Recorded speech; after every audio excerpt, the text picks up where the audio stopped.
Hey, my name is Brent, and at the end of this episode of the Fallible Man podcast, you will discover how to turn life's challenges into opportunities, learn how to navigate tough times and emerge with a resilient mindset, gain insights into the dangers of porn addiction, and learn how to rebound from rock bottom. As we talk to the legendary former Division One basketball coach Randy Brown, who went from the top of his game, then he lost two children to a rare disease and had to live through that. And in his depression, lost everything to his porn addiction and landed him in federal prison.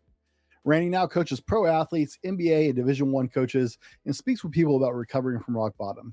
Check out this quote from Randy, and let's get into it. We live with the opportunity to become scarred but smarter. It's the title of a song by someone who's become a friend of mine, Kevin Kenny, who is a phenomenal singer-songwriter for the 80s band Driving and Crying. And Kevin is a very relevant artist these days. Kevin Kenny wrote a song called Driving and Crying, which has the greatest lyrics. If anybody ever wanted to explain about we were never offered any free life of free from pain or any of that, he wrote a song about it, and his lyrics are phenomenal. The name of the song is Scarred but Smarter. Not scarred, but I'm giving up. Scarred, but I'm going to get my butt up and I'm going to move forward and I'm going to become smarter. Let's all be scarred but smarter. Thanks, Kevin Kenny.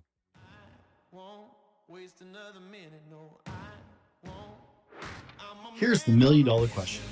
How do men like us reach our full potential, grow into the men we dream of being, while taking care of our responsibilities, working, being good husbands, fathers, and still take care of ourselves? Well, that's the big question. In this podcast, we'll help you answer those questions and more. My name is Brent, and welcome to the Fallible Man Podcast. Welcome to the Fallible Man Podcast, your home for all things man, husband, and father.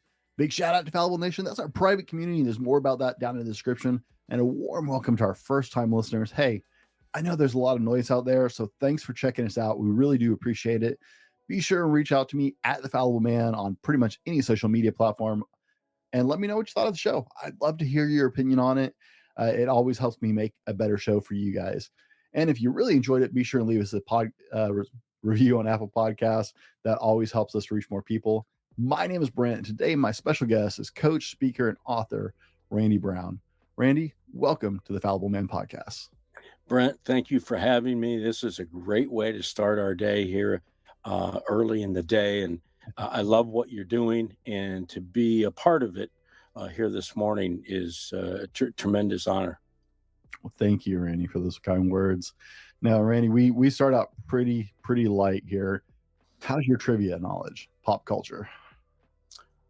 Not real strong. I got to be honest with you.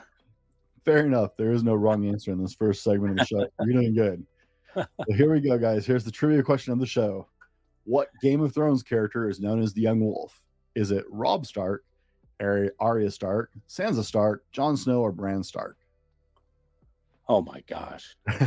I have like zero knowledge of that question. So let's see. Being a former high school teacher, I'm going to say C. See? Sansa Stark?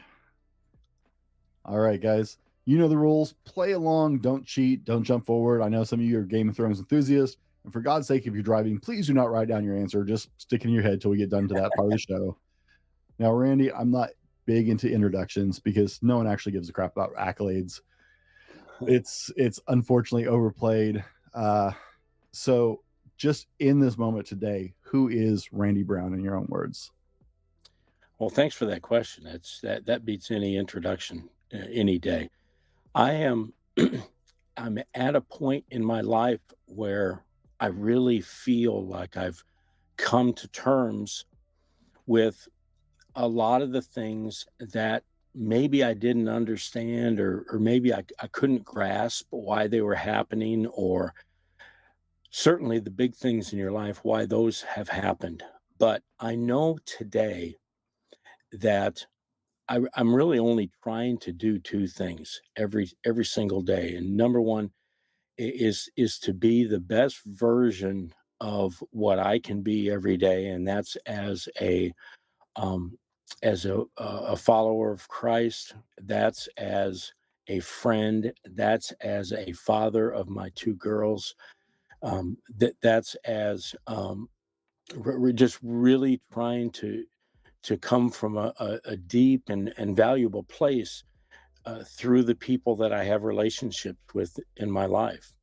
And so that's not my primary focus, though. That would be a secondary focus. I, like you, through the life that we've lived so far, have realized that there's a lot of hurting people in this world. And we both have determined that it's the male that we want to work with, we want to be a resource for, we want to be able to help them make better decisions and be a better father, and whatever they do, uh, you know, with their profession. And that is something that I am totally committed to. But I'll tell you, it's been amazing. I can only say that because through time, it's kind of the steering wheel of my life has kind of steered me in that direction, with a lot of signs, with a lot of people who have indicated certain things, and I just didn't, come up with this. It's taken years. And so part of me, again, is the individual, is the person trying to be the person that God created me to be. And the other is to be here as a resource and a voice and a hug for men who need to be transparent because their best life isn't being recognized yet, because they're holding themselves back big time. And that really motivates me. So that has to be a huge part of who I am too. I love it. I love it. And that clicks so well with our audience, guys. He is here for all of us collectively, and we're gonna have a great conversation. But we got to get some really deep stuff out of the way. So orange juice, pulp, some non.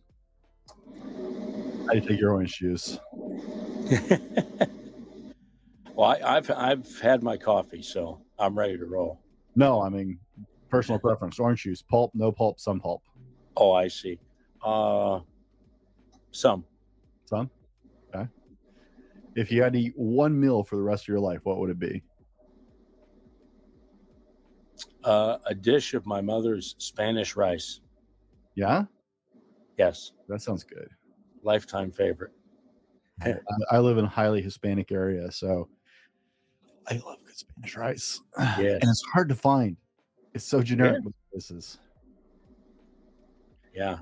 She had it figured out. She had a good recipe. If you could have a conversation with anyone living or dead, who would it be and why? Mm.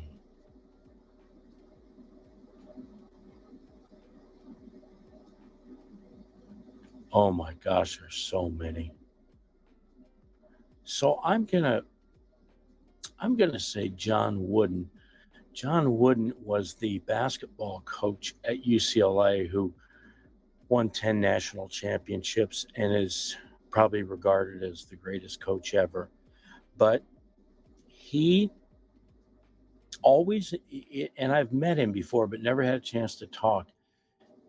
He was so insightful about the fundamental requirements of playing the game and living life in the right way, that he had it boiled down to something as crazy, if you can believe it, as he would give his players a lecture on the first day of practice on how to put on their socks. Wow. This is a guy they call the greatest basketball coach in the history of the game. And to him, he could not start a season and not start that first practice without properly teaching them how to do that. And it was all about, I mean, there's a lot to it. It's kind of a long answer if because I've heard him interviewed and heard him be asked that question.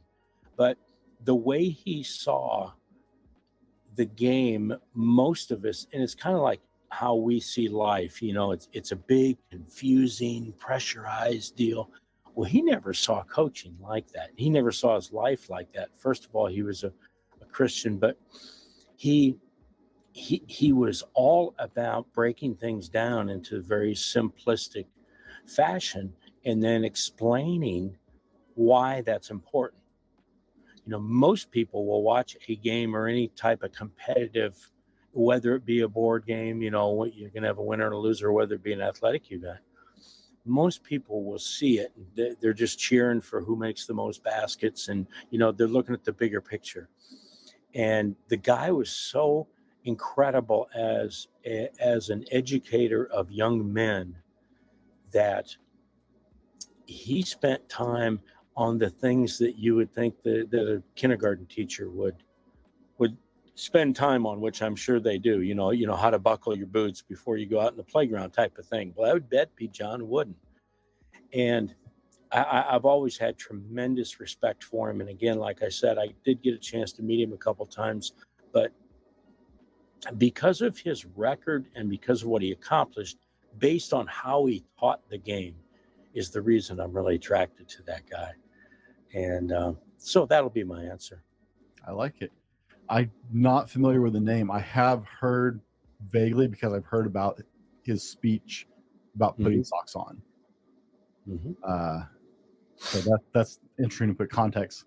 So it was years ago I heard someone talk about that, and I was like, at the time I was young enough, my brain just went, I don't get it. Yeah, don't get it. Yeah. So years later, with a little context, makes more sense. I want to add this too. There's something that John Wooden was so great at. He had what was called the pyramid of success, which are the blocks that he thought were building blocks in the form of a pyramid that represented how you are successful in any venture.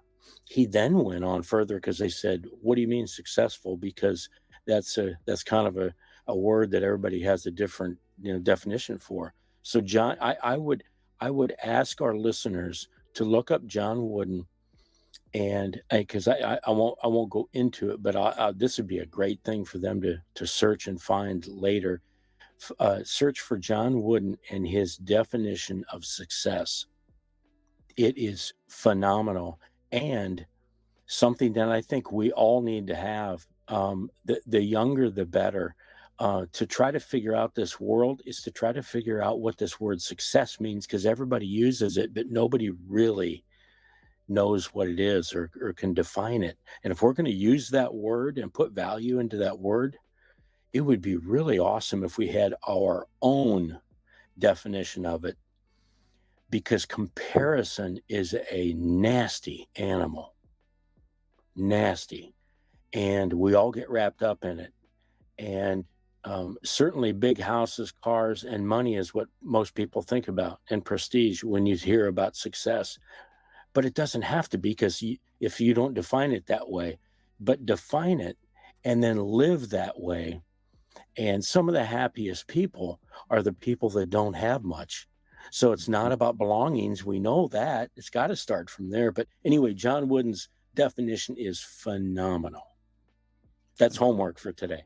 For all of you who are listening and not watching the video version of this, I was looking down at my keyboard a second ago because I was typing that into my browser, so I have it after the show, because I'm going to look it up. That's something that we've talked about a few times on the show, is defining what success looks like to you.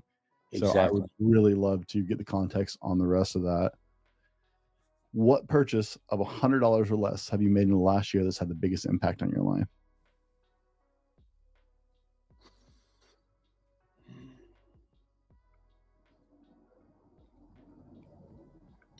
I would say an audiobook.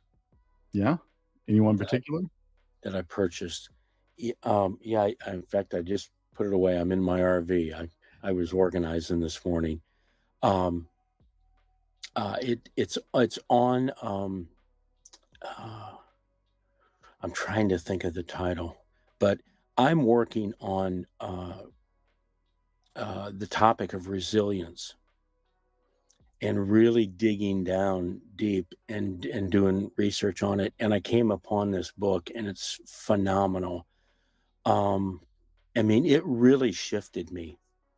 because I've always thought of resilience as being this, but it's really shifted me because I believe that we can actually teach people strategies for becoming more resilient before what I call the big hurt of our life hits, unbeknownst to us. And so there's kind of a lot of preparation to it as I'm learning.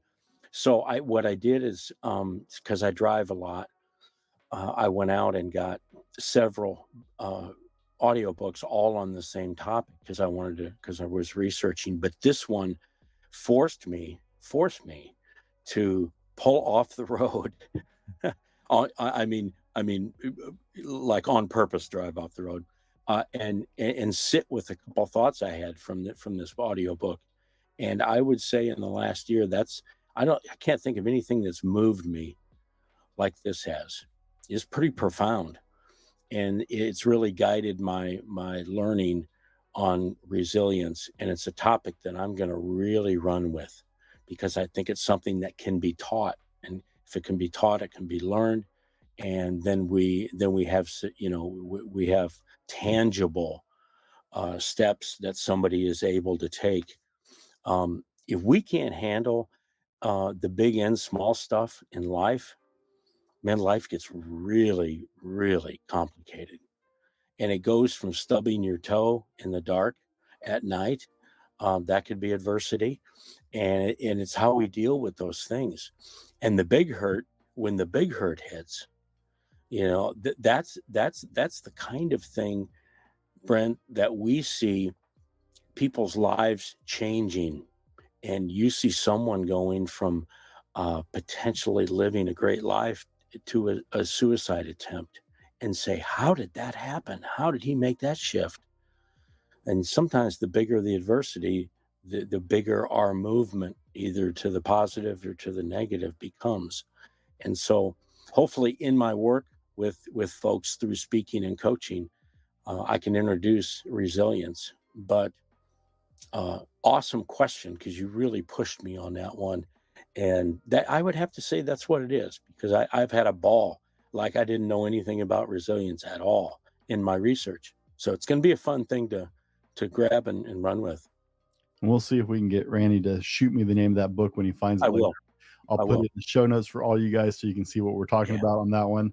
Yeah. Because now I want to read the book. One of the hardest things about doing podcasts and stuff like this is when I'm talking to my guest, I look down a lot because I want to take notes. Yeah. While we're talking, I've got a page open so I can make like notes. Like, I want to cover this and put the note in to call Randy about getting this book title later, right? Yeah, exactly. But I have a really bad habit sometimes. I've gotten caught a few times where there was just dead silence because I'm busy typing a note. My guest, well, if you get silent, I know what's up. Right? When my guest stopped talking, all of a sudden I'm like, oh crap. So here, guys, just because I have like multiple. I have one note open on my computer. I've got a Word document open, and while we're recording this, because I get obsessive. Like I'll hear something that just I know exactly what you mean by the audiobooks. I recently, it was only about 4 years ago, I started listening to audiobooks, which changed my life because allowed me to listen to more books. But there are those audiobooks that is like you're listening to in the car and it's like, man, you just either turn it off because you can't stop and take notes. Yep. It's like, I'm gonna have to come back to this later, or you just pull over. And but I did the same thing once. I'll tell you what I found out though. There's a hack for that. So when you're listening on Audible, and there's what's called car mode. If you go into car mode, you can actually hit a button and it will mark where you were, and it will cover like a minute's worth of content. So when you go back, it's like you've made all those notes. It's there for you. I didn't know that was there. It's amazing. Oh, that would be so handy. It's amazing. Yes. I use it constantly. As a fellow pull over to the side of the road, and like I've pulled over and just sat on my phone and taking notes on my phone. We got a new way for you now. Yes, yes, I'm gonna use Carmo now. I'm excited about Yeah, that. I like it. carbon. Randy, what is something everybody should know about you before we dig into today's topic? When I was 8 years old, I knew I wanted to be a basketball coach. How? I don't know how it happened, but it happened. I remember the day. I remember a lot of things about the day because I was at a high school basketball practice and I knew the head coach and he was coaching and doing his thing. And I asked my dad after practice, who was the sports writer of the local newspaper. So we were obviously in cahoots with all the coaches. And I grew up in gyms, which was a blast. I remember asking my dad, well, how does he get paid? He goes, well, they pay him for coaching basketball. I heard that. And I'm like, because I was already smitten as a little basketball player, and I'm like, what? Okay, that's really cool. They could pay me for being a coach like Coach Dutch Huseman. And so that was a gift because I didn't have to change careers and bounce around and do different things, at least initially. So, yeah, at 8 years old, I figured out my career path. And guys, we're gonna get into that because Randy was a career Division I coach. But we're gonna dive more into that in the second part of the show. We've been just getting to know who Randy is now at this point in his life. In the next part of the show, we're going to dive into 3 of my favorite R words: resilience, responsibility, and reflection. We're going to roll our sponsor, and we'll be right back with more from Randy Brown. Are you tired of tossing and turning at night, searching for that elusive perfect pillow, or just better bedding in general? Well, look no further. Our podcast is proudly sponsored by MyPillow, the renowned American pillow manufacturer. With over 50 million pillows sold and a legacy of quality, MyPillow knows that you work hard for your money and want quality products at an affordable price. That's why they're offering all TFM listeners and friends the special promo code for massive savings year-round. Enjoy some of the finest sheets, pillows, slippers, mattress toppers, bath towels, and comforters on the market today. Save big when you order with free promo code TFM. That's TFM, the Fallible Man podcast, obviously, on all 250 quality American products at MyPillow. MyPillow is here to transform your sleep experience. And as a special treat for our listeners, you can enjoy up to 80% off your order with the code TFM. Yes, you heard that right, up to 80% off.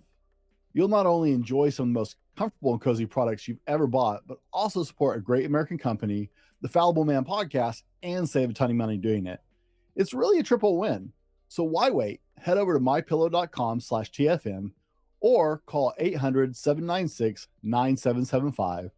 That's 800-796-9775 to order now. You can't be your best without a good night's sleep, and MyPillow delivers.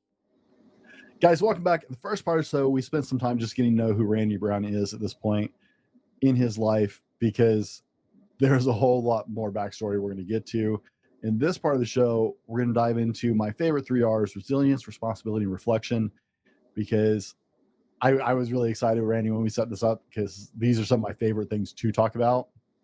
And I've even been, had people tease me a little bit. It's like, you talk about that a lot. Well, they're the things that matter. So we talk about these things.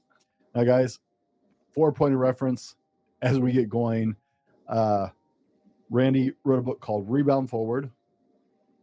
I read the book, of course, and it will be on our bookshelf, just like always, on my website. And so I have a lot of questions from that. But Randy, we need to gain some insights on your story for the discussion. You've been a Division I basketball coach. You've also been a federal inmate. Tell our audience what they need to know about you and your story to get some perspective on this discussion. It's really easy to answer that question, because when I got involved in coaching, other than my family, it's all I could see, eat, drink, think about. I thrived in my coaching career because it meant so much to me. When you do that, you are susceptible to going so far into something like a career that some other things can creep up on you, or some other things can not be attended to because of the time that you're committing to your job, and then your family kind of gets what's left over. So I mean, I was always, if I'm going to do it, whatever it was, and in this case it was coach college basketball, I'm going to do it at the highest level I can. And I was very fortunate to reach the high Division I, the elite college basketball level. And I also was going to give it my best. I was going to give it my time. I was going to give it my focus and concentration. I was going to just be the best, because I know this profession, like a lot of professions in sports, college and professional, have short shelf lives, and it's all about winning and losing, and it's all about money. And I knew that if I'm going to do this, I want to stay in this because I love this, and I'm really going to give it my best. Then so that sets the table a little bit about maybe how important it was, maybe too important to me, because when the big hurt, the big adversity hit in my life in 1992 with the death of our daughter Meredith, I totally became isolated. I want to say probably disconnected to the things that really were the most important things in my life. So, and I think this is really crucial, what we're talking about here, because, and I want, as I talk, I know listeners are out there, either listening live or they're catching this later on, and I just would ask them, what have been some things that caught you off guard, and how did you respond to them? And were there some things that you did that you're proud of in your response to big hurt? Or are there things that you're not very happy with yourself, and maybe they're shameful things that you did in your response to big hurt? So you asked a two-part question. So the first part about how driven I was about coaching, and then the second part about we have to really be prepared. And I know I've had people say, well, I don't want to think about things that are, that horrible, the things that can really alter your life, the things that I don't even want to imagine are going to happen in my life. I think it's good, though, to think about them in terms of not how it's going to make me look, but how am I going to respond to it? Because there's one thing I know about adversity, and adversity plays no favorites. And in my book, I talk about a child and his grandmother going from door to door selling, and grandmother said, we're not going to come to a house that hasn't experienced adversity. There isn't one. You can keep knocking on doors the rest of your life. So that's one thing I know that the community of our world has in common. We're all going to face it. So I'm going to answer it in that way. It's going to make more sense as we move further ahead as to why committing myself so much to my profession became a deterrent after big hurt hit. But it'll make sense later, believe me. Well, and on that note, so reading through your book was extraordinarily difficult for me as a father of two little girls. first there was Meredith, and I thought, oh my God, how do you recover from losing a child ever? I can't even imagine. I can't imagine how you even stood up the next moment. And then to lose another child, the chapter on Natalie, I was in tears. I'm not gonna lie. That just rained me. I thought about it, like I had to stop and spend some time with those, because my daughter's my whole life. Yeah. It's everything to me. And I have no idea. And you still had 2 children to take care of. Right. And your wife. I have no idea how you even keep moving forward at that point. So when you talk about the big hurt, gentlemen, you're not, put this in some perspective. We're not talking about the adversity of stubbing your toe. We're talking about life altering impact. I've had one other guest who lost a child, and it's been their life into a tailspin. And I just cannot begin to fathom that, how you even picked yourself up and kept moving forward at all. I know as a father you had to, for your kids who were still with you, but so I'm wow. B, that was heartbreaking in the book. I was not ready for those chapters, especially the second one. It was bad enough on the first chapter. Yeah. How do you find the strength to keep moving for your kids at that point? It's a combination of what you had said, Brent. You do it for your kids. After Natalie died, I was in a place where I did not want to be in this world. I remember saying to my wife, if they're going to go before us, like, what is going on? I mean, just it was, there was a numbness, there was confusion, there was just shock that it's happening again. There's so much of the surroundings of Natalie's death and the time after that I don't remember. It just felt so repetitive that it was almost like a dream that I didn't have to remember. But then I'd wake up and realize it was reality. The fact that you got to keep chugging for the people that look to you is a monumental task, and it's a tall order, but it meant something to me.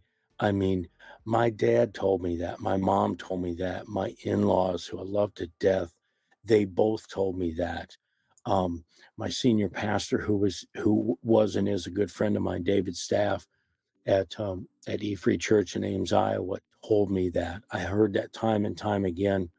And I even went as far as asking David, what happens to a person who commits suicide? What happens to them in the kingdom? I mean, that's a deep question. And I had to call him, and we met. And I said, I got some questions I got to have answers to, because I'm really confused here. And like I said, I don't know if I'm long for this now. And in his infinite wisdom, he laid it out, and he laid it out in a way that gave me a chance to breathe a little bit and make me understand that while it's probably fashionable to say that you don't want to live and it's not, when you get down to it, it's not the answer. And it wasn't. And thank goodness I didn't choose that path, but I was there. I became so angry and so confused with God on what was happening in my life. I mean, I had known God to be for us, not against us, right? And I find myself cursing God. I find myself pleading with him. Why? I asked the question, why? And I got a great answer, by the way. Why,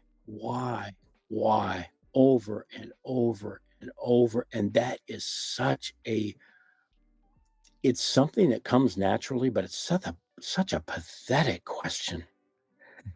As I learned later, I'm going to give you my answer now that I've baited everyone. This is one of the greatest answers. This is one of the things that helped move me in my life towards where I am today and away from where I was. I consulted the same infinite wisdom of David's staff on this one too. And I said, David, I'm tired of asking you why, but I'm worn out and I'm angry and I can't go forward until I know why. Why have our children been taken from us? Why was it a rare disease? A rare disease meaning we had no idea when it was going to start. We knew that in about an hour, it could potentially stop. And that's about all the time that we had. Why? Why not other kinds of diseases? I mean, it's crazy thinking, but, and just over and over and over.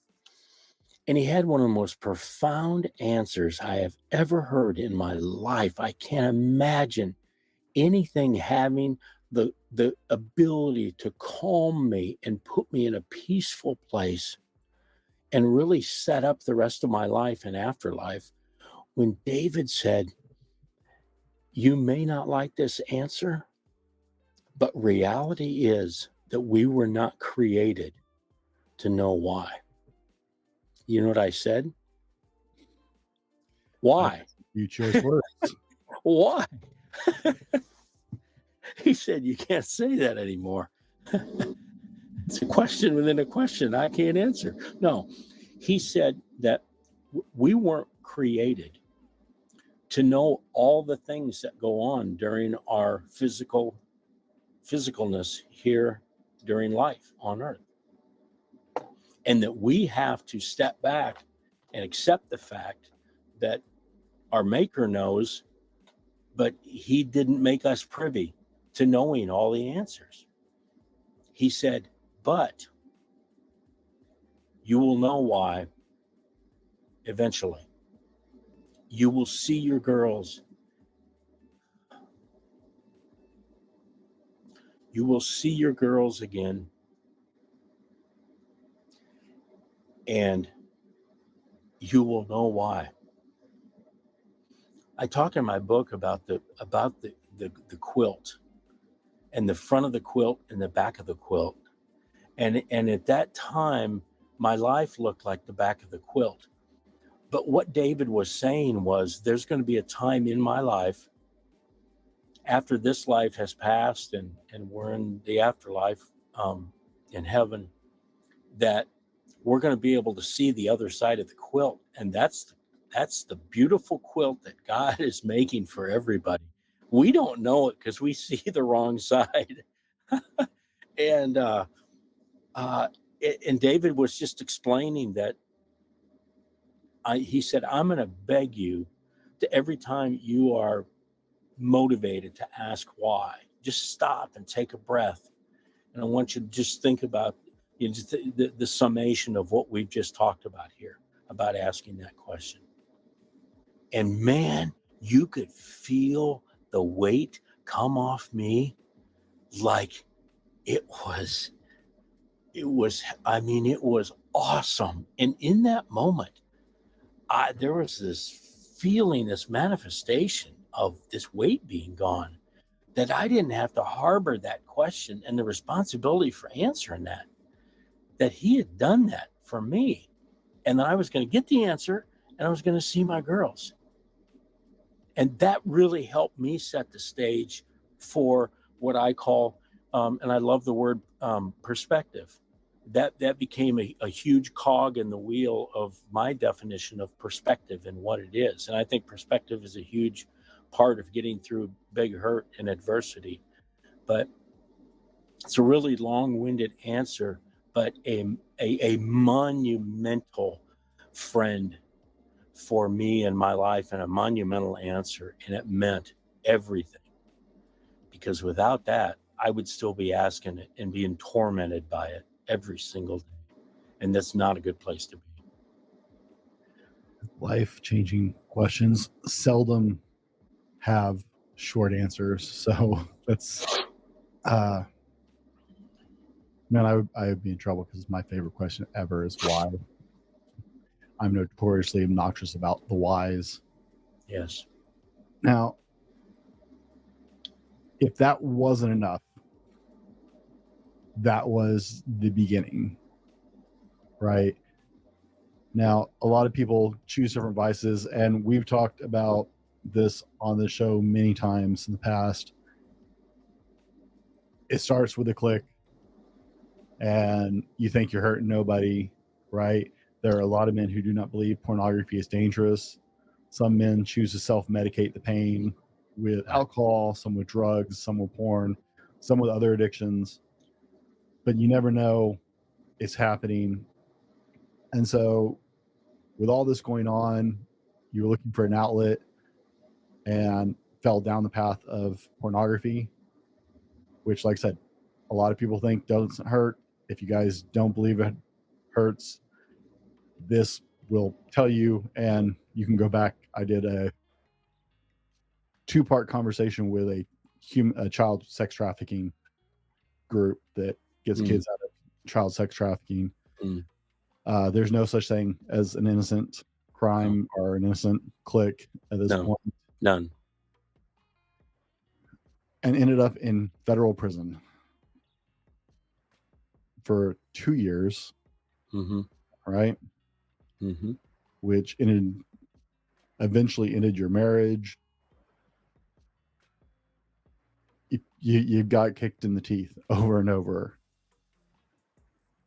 But here we are on this side of it. Do you want to touch on that any, or keep moving forward? No, I do. I do. I want to touch on it because according to the statistics, pornography has made its way into about 70% of the life of all men that walk this earth or live in our country. I hear these stats and they're frightening to me. So is it relevant? And is it not spoken about enough? Absolutely. So I treasure the opportunity to talk about it. So I'll start with this, that when we hurt, we're looking for an answer, some resolution to the hurt. We want the hurt to go away. And you know what? We can't. We can't make the hurt go away because grief is grief and death is death and tears are tears. And however you describe the bowels of your heart screaming out in pain, that's what it is.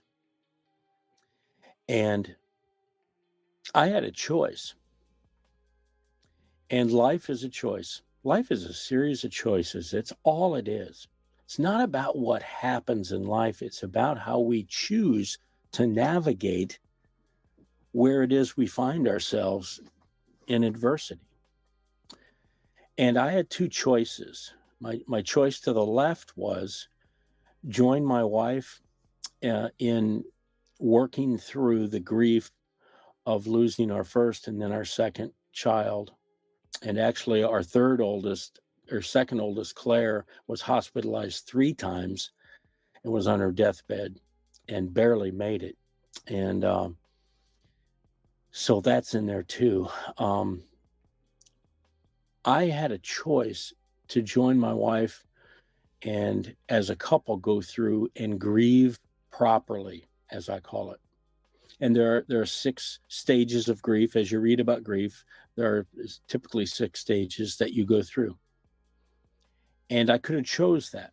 And that was an opportunity.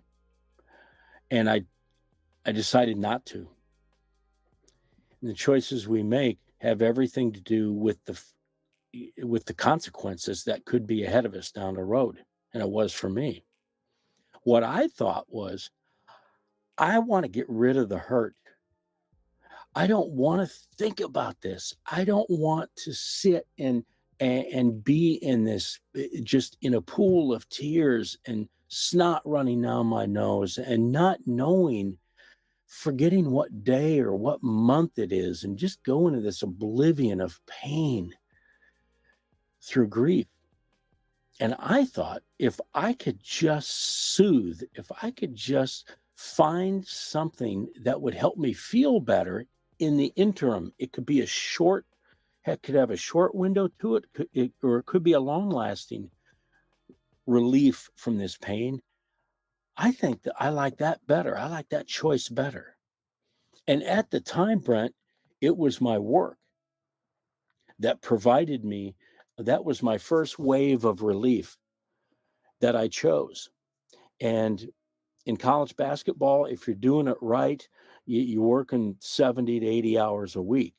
So I just ramped that up another 15, 20 hours. And I literally was in the office, so I didn't have to entertain the pain. And so I used overworking, and I know a lot of men do. My second level of soothing and relieving myself of pain became alcohol. And alcohol was always important to me. I always thought it was kind of something you did as a coach, because all the coaches I knew growing up drank. And I thought that was just, well, I was going to continue that, because that always took me to a place where I felt like I could just even out and not think about the things that I didn't want to think about. So I ramped that up. And for quite a while, it was those two that I leaned on. When those weren't enough, it became pornography, and I chose pornography. I wasn't led down that path. I wasn't guided down that road. I wasn't anything but, and I'll talk about how important this is, taking responsibility for my choices. But I decided that I was going to purchase a computer. I had just lost a job in Florida and was really down on myself and really in a pity party. I was out of coaching for a year and didn't know if I'd ever get involved in coaching again. But this home computer, when home computers became a big thing, was sitting there on my desk. And I remember turning it on, and I remember wondering, they say that there's everything in the world on these computers. I wonder. And I chose at some point to access pornography on that computer. I chose at some point to access pornography on that computer in different formats, from pictures to video to, and ended up being a chat room where I met my demise. But addictions have a way of going in waves, and at least in pornography, when whatever it is that I was involved in, whether it was video, let's say, it gets to the point where it wears out. The thrill wears off, and it's, what's the next high? What's the next thing?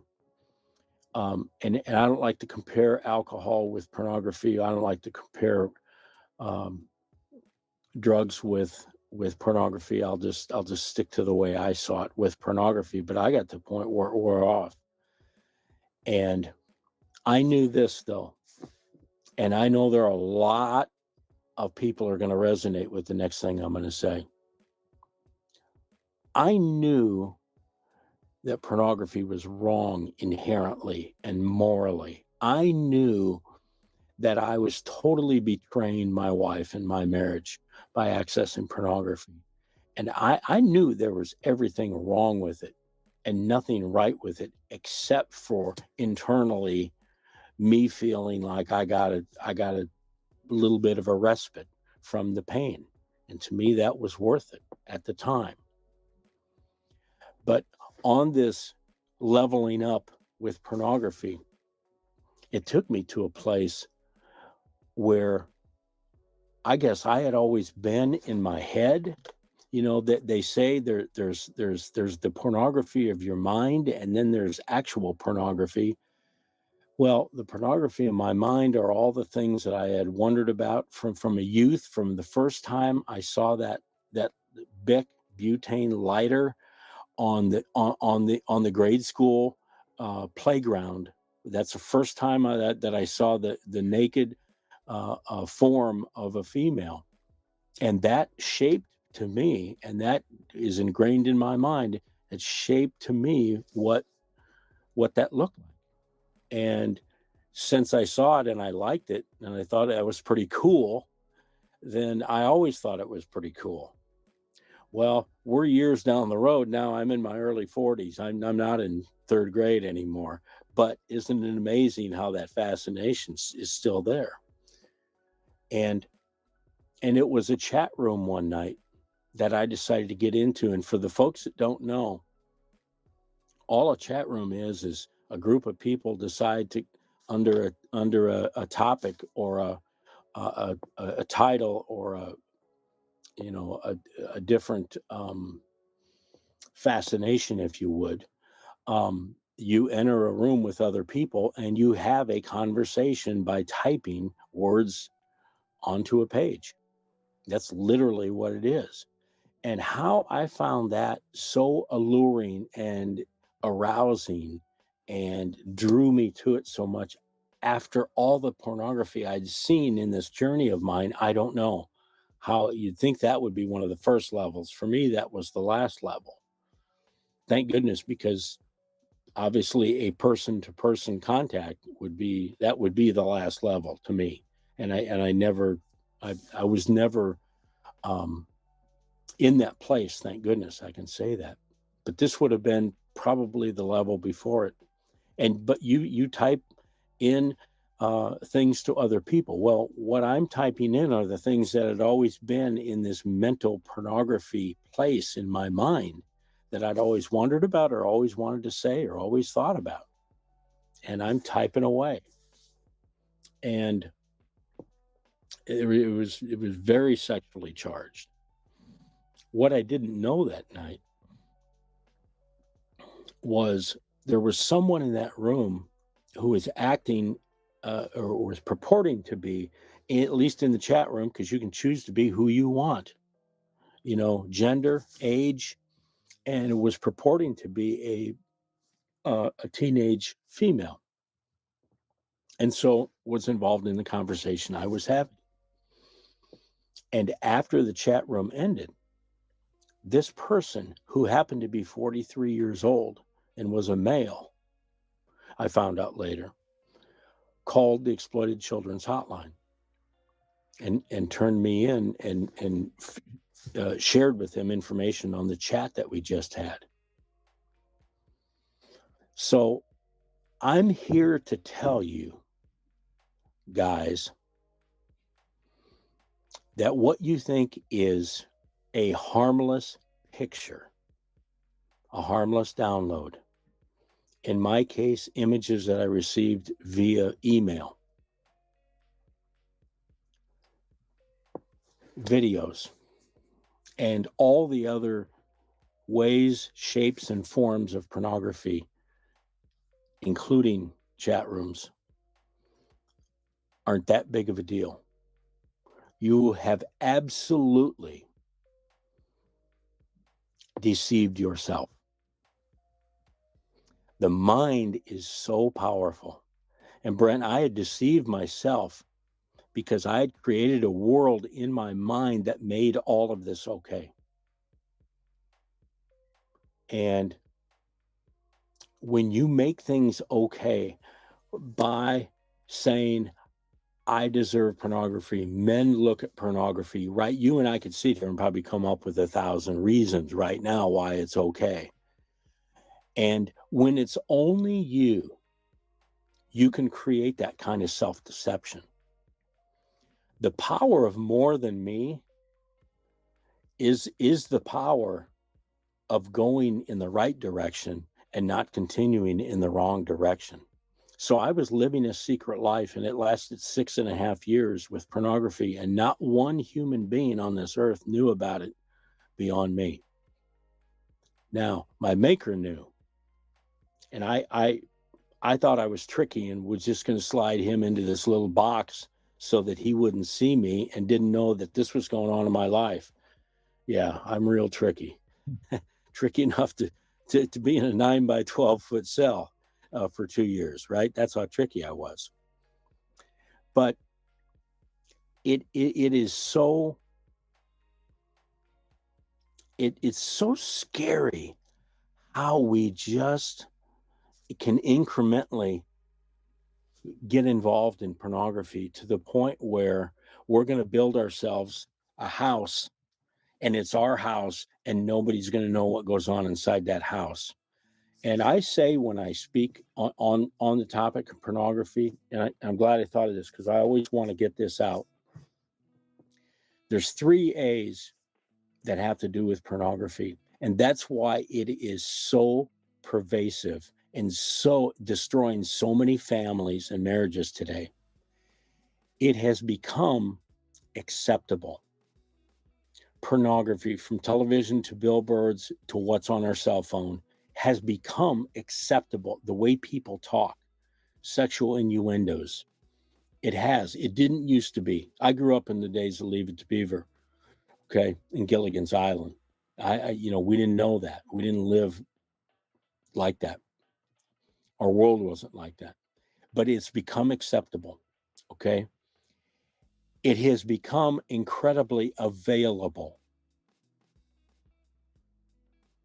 I mean, I asked a college classroom one day at a university, at Iowa State University, where I was still living in Ames, Iowa. How quick could we get the first person, if we had a contest, who could access pornography on their phone the quickest? How long would it take you to access pornography? The answer was 3 seconds, which means the window was already up. They just had to hit the right button to access it. Scary? Available? The third one, though, is the absolute clincher. And for me, it's part of my story, but I know this to be true. And as our listeners are hearing this, you can either nod yes or nod no. But the idea of anonymity with pornography, the fact that it can be anonymous, to me, is the thing that just puts the last stake into the box, and it's over. Okay, because if you can do things that other people would find deplorable, that you find deplorable, and to go against your faith, and to go against the morals of your family and what your wife believes in your marriage, if you can create a world where that's okay, anonymity is the final thing. It's the third thing. And those 3 things right there, to me, explain why pornography is so prevalent and so destructive. So if you want to know, there are assessments men can, a lot of men can take out there that will say, where are you on the scale? Do you have a problem with pornography? Are you addicted to pornography? Maybe. Well, you can do the assessment, or you can just ask yourself how you weigh in on those 3 things. And if you say yes and yes and yes, then there is no question that you've got an issue. All that issue is going to do is get bigger unless you share your pain with somebody else. And if you do, you got a real chance of it dissolving. Picture a sugar cube sitting out on a piece of concrete on your sidewalk in front of your house, and then picture a torrential downpour. And that thing is going to disappear in a hurry. And that's what will happen to your fixation and your being drawn to pornography if you share what's going on in your life with one other person. So say all you want to about the A's, okay? The A's have you and you can say yes about them. I'm telling you, the only way out, you might be able to do it on your own, but I doubt it. Okay, statistics will say you got a really small chance. One way I know for sure that can get you out of it is to share it with one other man. It can be your brother. It can be a good close friend. It can be somebody you don't know that well, but you just want to get it off your chest. And the power of sharing that will give the potential for that sugar cube to disappear on that sidewalk. The power. But Brent, we're talking about secrecy and we're talking about hiding. And we're talking about not coming forth with those things that shame us. And when we hold them, they are so dangerous. And I can't implore enough to those that are going to have a chance to listen to this, that if you're in that place where you're tired of it, you know it's wrong, you want to get it out of your life, call a friend, meet them for coffee, and pour it out, baby. Pour it out. And it will disband. Now, there'll be a lot of work behind that. I'm not saying it's just some magic trick. There'll be a lot of work behind it because you have a lot of habits built up to how you watch it, when you watch pornography, what you watch. But I'm telling you, you got a way out.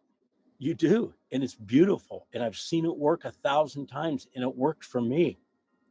Unfortunately for me, it worked, Brent, because 2 federal agents walked in my office as I broke down a videotape of the Nebraska Cornhuskers for a future game. And they asked me some questions to where I knew that they knew. And they became my buddy having coffee. Okay. And I chose to listen to them and come clean, but they gave me an opportunity. And that was my gift. That was the gift that I had.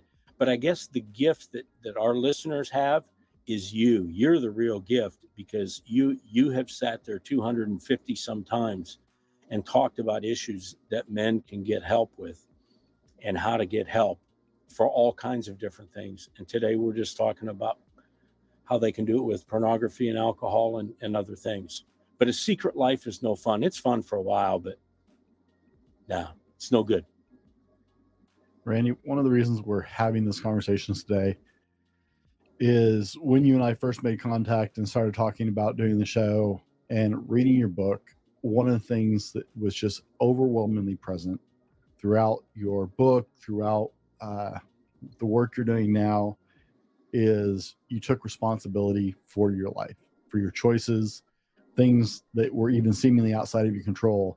You've taken personal responsibility for a lot of it. As you gone through it, as you've passed through those moments, you've looked back and gone, this was me. I chose these things. I made these choices. I did this. Instead of blaming other people, and I'm sure in the moment, there were those burned down moments where you're just like, oh, the world's against me. But you've come through on this side of these things, taking full responsibility for your choices and everything you did along the way, even things totally outside of your control, like your daughters. And that's part of the reason we're having this conversation, because for me, that's huge. Personal responsibility is something that we're very, very much behind here at the Fallible Man. And so on this side of this unreal story, right? You were a Division I basketball coach, which most people can't even imagine that life. I've coached little kids, but at that level, I have a lot more respect for Division I players than I do even for professional athletes.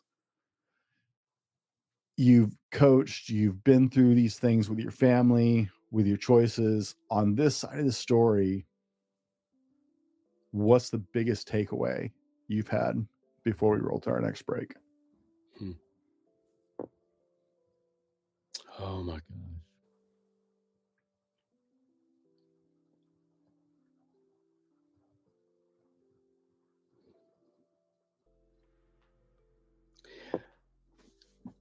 The fact that we're on this show together means so much to me. And the fact that the people I was surrounded with, I hope if people could see my parents, the face of both of my parents, that's the face I wish they could see when they saw me. And if they could see my two brothers and my sister and David Staff, I wish they could see those faces when they see me. And all the players I coached and all the guys I coached with, and then my dear friends, and I have some dear, dear friends. And if you could see the face of those guys when they see me, because I know this, I'm simply the product of a combination of being open-minded and being willing to listen to the words of the people I just mentioned, and those people being there for me. Without that, I'm not here, because I am not so full of wisdom that I would have made the decisions in the aftermath of what we've already talked about to get me to this place. I couldn't have done it. I couldn't have. I'm too human. Okay. The people that I just mentioned, I owe everything to. Everything.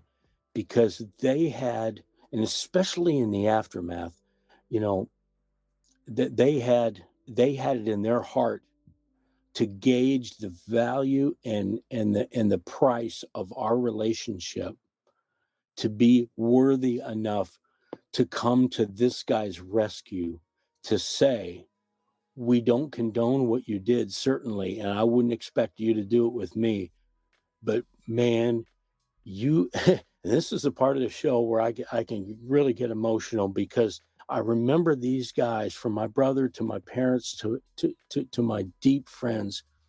I remember them saying, but man, there is nothing in this world that would keep me from coming to your rescue and giving you a hug and hugging you so tight that you're going to lose your breath, because I am here for you, because you are my brother.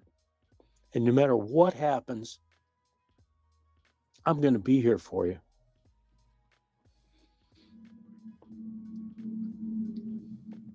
That's everything. And that's the only way I can answer that question, because without that, I'm not an entity. I'm not here. I didn't write the book. Oh, I don't know you. The people we surround ourselves with that are done at a depth of relationship and done in integrity and are friends for the right reasons are immeasurable. You can't put a price on these people.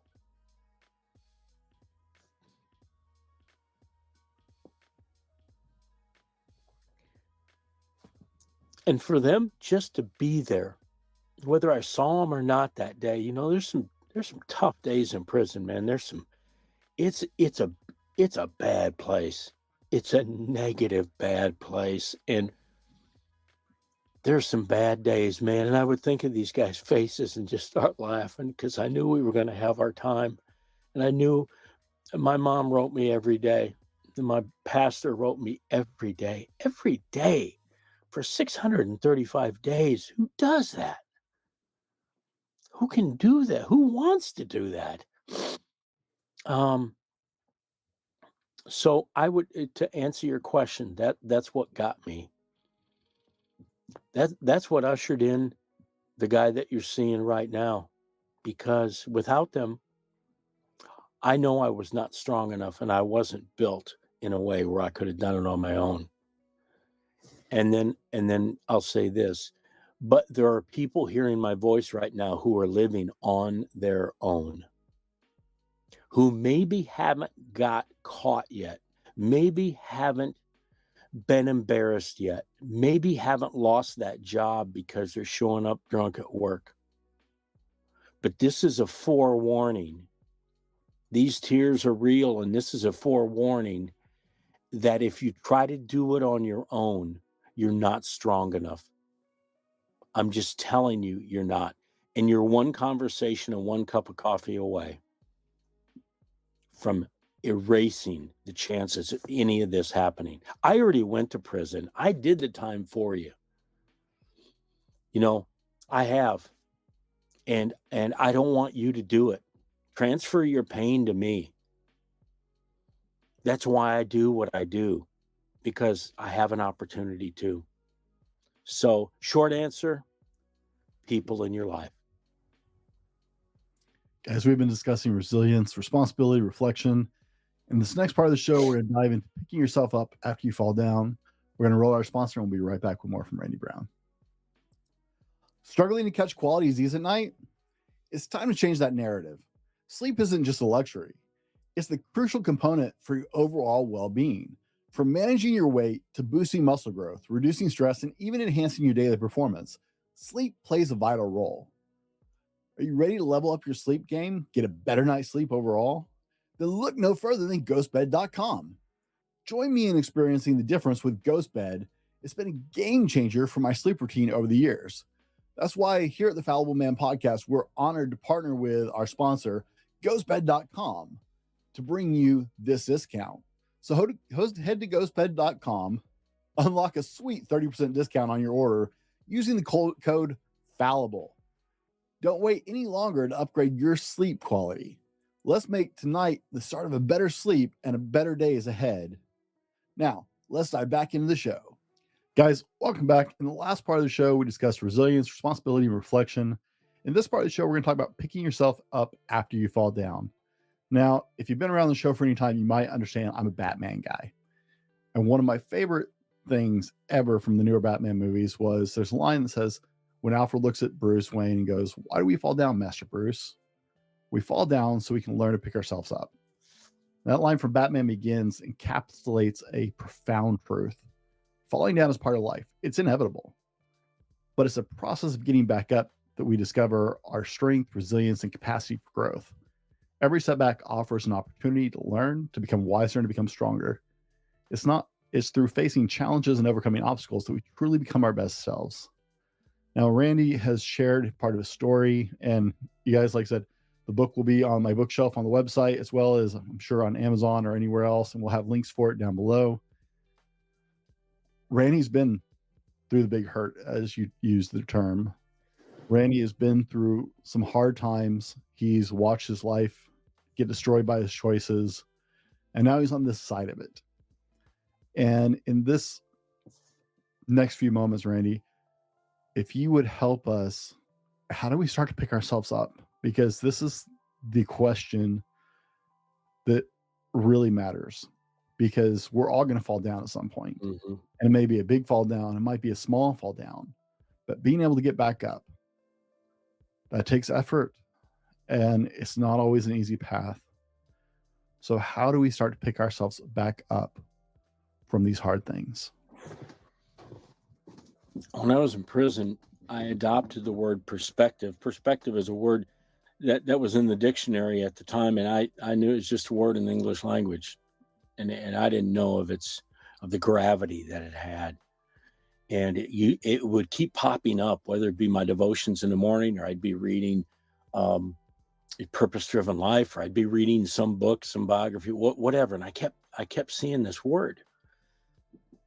So to answer that question, I think it depends on what your perspective is. What's your belief system?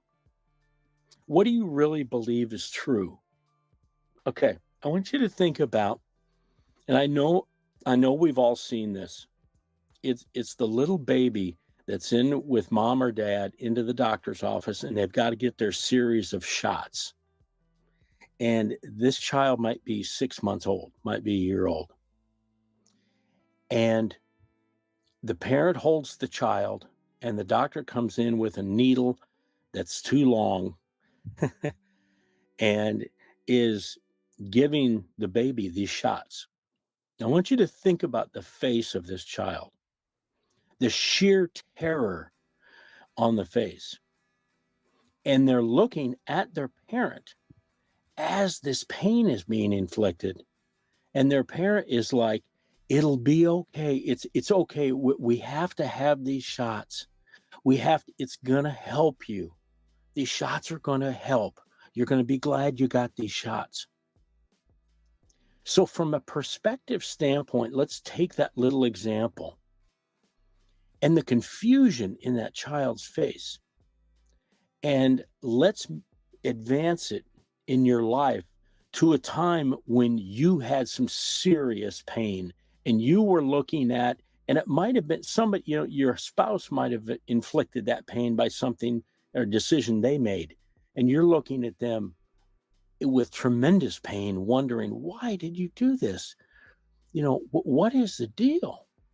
Or, they might have had an intervention. Let's say they had an intervention with you, and you don't want to come clean, but you have to, and you don't want to go to treatment, but you have to, and you don't want to maybe lose your job, but you might have to. And you're looking at them like, why would you inflict all this pain on me? I'm just a little child here. And with perspective, though, you understand what the pain's for. The pain is here. But misfortune and pain and adversity and all of those things are going to manifest themselves in time to something for the good. Now, it seems like a crazy concept. What we don't like and what's hurtful and what we deem as bad is going to become good. It's going to be done for the good of us. Now, if you can make that part of your DNA, if you can make that part of your belief system, I did, because it was very helpful for me to do that. Romans 8:28.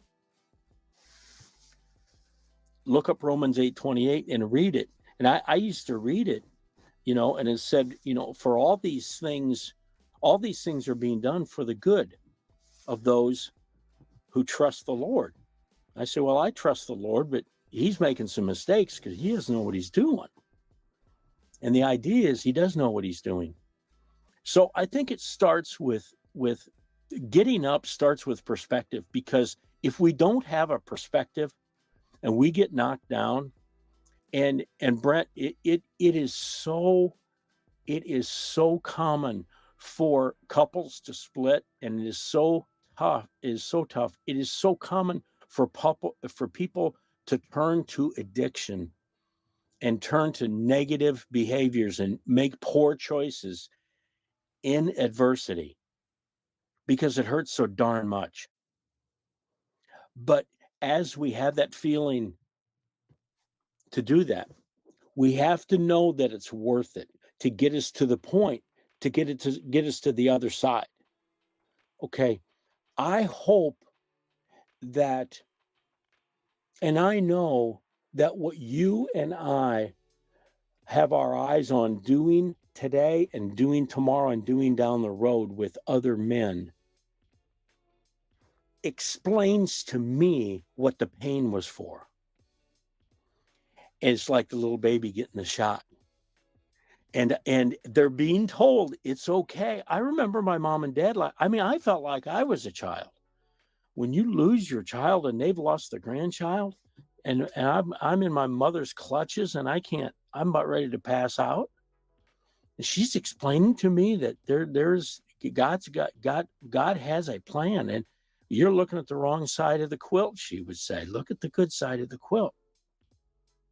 That's where I got that. And so perspective is huge. You can get to the other side and make the right choices if you buy into the fact that what is coming is going to make sense of what has happened, and it's going to be something that is going to fortify you, build you, make you stronger, make you better in adversity. So I would say start with perspective, because the alternative is not very pleasant. One of the things I actually do with my daughters early on, I've had my fair share of injuries, and probably your fair share and a few other people's fair shares. I was an accident-prone kid. Like I have sinus issues, so my depth perception, my balance was always off. And so I'm not a stranger to pain. My doctor actually has a separate scale for me. The typical 1 to 10. Yes.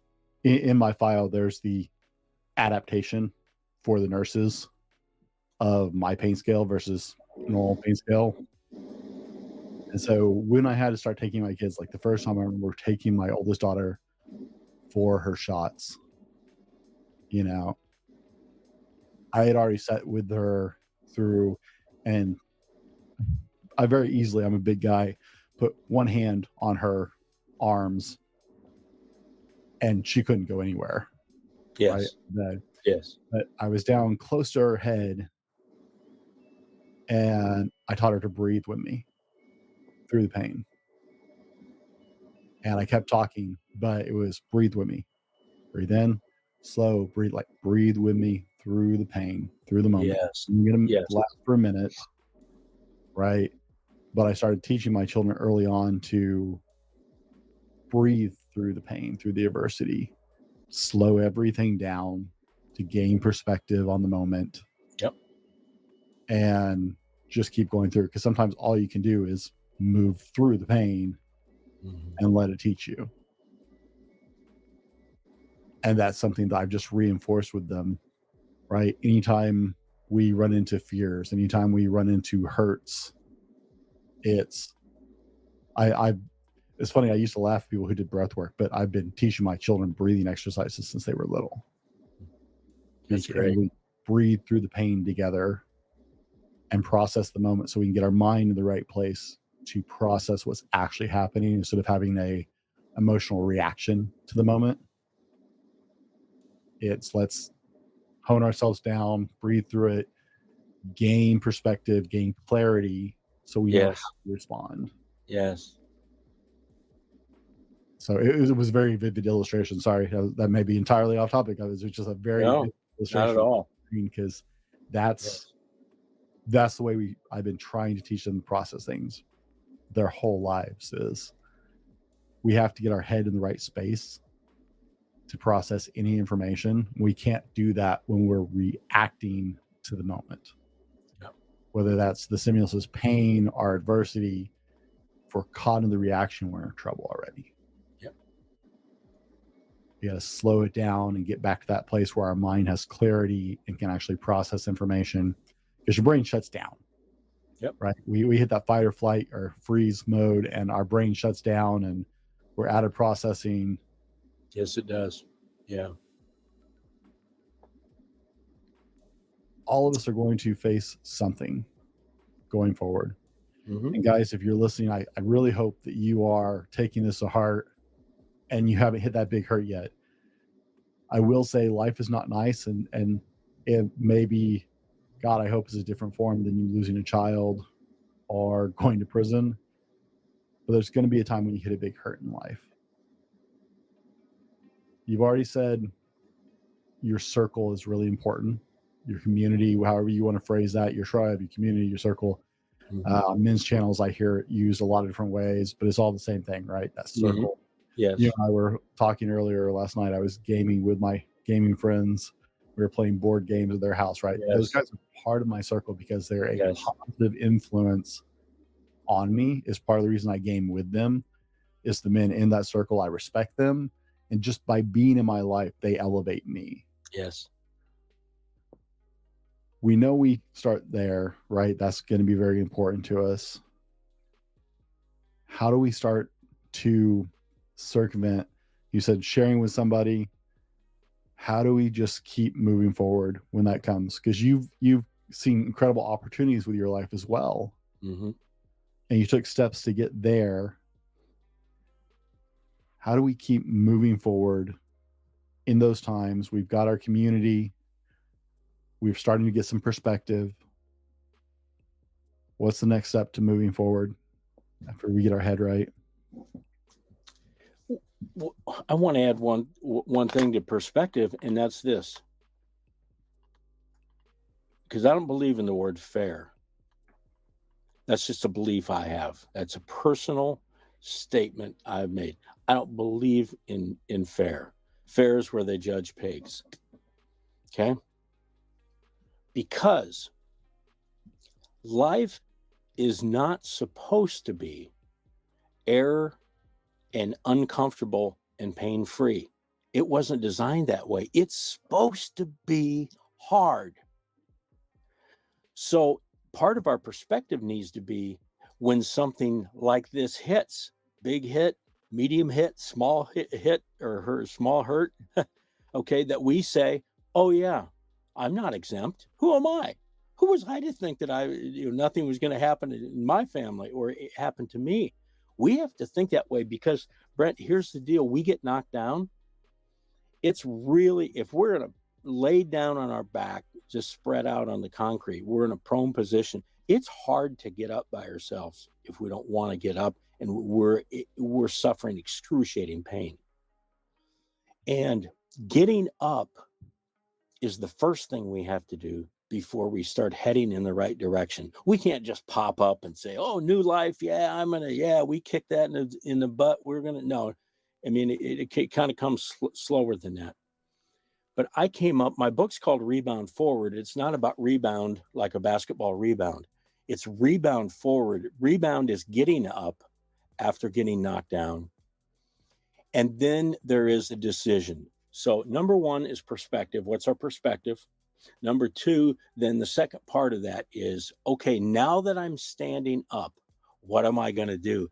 Because we got another decision to make. We can say, well, I'm going to live a pity party the rest of my life. It's just that I'm going to be standing up doing it. I'm going to show people that I responded okay, that I'm doing okay, that I'm okay. I got through it. I'm fine. When in fact, I've kind of checked out, but at least I'm standing. Or we can stand and say, I want better. I want better. I don't know what better is yet, but I want better. And because I'm learning from what just happened. And I'm going to take one step in the direction of forward, not to the side where I don't know, not back, because it's going to get worse, but I'm going to go forward. And if I take one step forward, that'll help me take a second step forward. And that's rebounding forward. And we can all do that. And I know you work with resilience and talk to men about resilience, and we can use that. We can use that to teach ourselves how to do that. Is it easy to get knocked down? Yeah, it's easy. Sometimes if a hurricane comes and it blows your house away, that's painful. But you didn't cause that. You might cause it. But you didn't. Hey, it's hard to do things that you don't want to do. But the thing about rebounding and moving forward, yeah, it's difficult, but it could and will change everything. So is that worth it? Heck yeah. I can't think of anything else that is worth seeing my girls at some point on the other side of earth and being able to talk to them. I can't imagine. But I really want people to think that if they could buy into this perspective of things are going to get better and we're going to become more resilient because of this, we can get up and move forward. And man, I hope that for everybody, because nobody is exempt. There's a song from the 1960s. I beg your pardon. I never promised you a rose garden. And with all of the sunshine, or excuse me, in all of the sunshine, there's going to be a little rain sometime. Now, it's kind of a corny little song, but it says exactly what I'm saying. Nobody gave us a certificate when we were born that they're going to live a pain-free life. I beg your pardon. I never promised you a rose garden. And I'll tell you, we can make a clean break from any kind of pain or adversity that this world or our decisions are going to hand us. And that, man, I hope that's motivation to people out there. It should be. I sure hope it is, because you are all worth it and you're all worthy of doing it. What's next for Randy Brown? The next man that I come upon that is in such pain, I can see it in his eyes without even a word being spoken. That's what I live for. And that's going to help me pay my pain forward.